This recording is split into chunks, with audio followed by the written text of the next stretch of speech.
Well, I agreed with one thing he said, and that is let's leave it to the voters. Let's not go to impeachment. Let's not try to criminalize political differences. That's what I've been arguing about for a long time. But I really thought he demeaned the FBI by leaking material about unsubstantiated allegations, by trafficking in gossip. I call it the leak.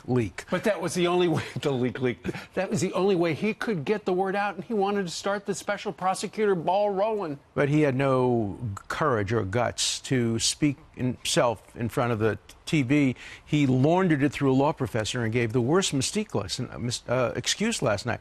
He said, well, there were so many journalists, I didn't want to give it to one journalist, so I leaked it through my law professor friend, the New York Times. The one thing it showed yesterday... Isn't that bizarre? I stopped right there. I said, who ever heard of that? That's called an exclusive. You have a friend in the business, just call up a reporter, say, I want you to run the... Right. It's called also, having you know what it showed last everything. night? This is a man without courage. He didn't have courage to tell the president to his face he was wrong. Instead, he leaked it. He didn't have courage to walk out of the meeting, which he said was an improper meeting. When he was in the presence of the president, he showed no courage. Look, I think one of the reasons that the president talks to me from time to time is I tell him exactly what I think at every point in time. I told Obama what I thought. I told Clinton what I thought. If you're the head of the FBI, you got to look the president in the eye and you have to say, Mr. President, you're wrong.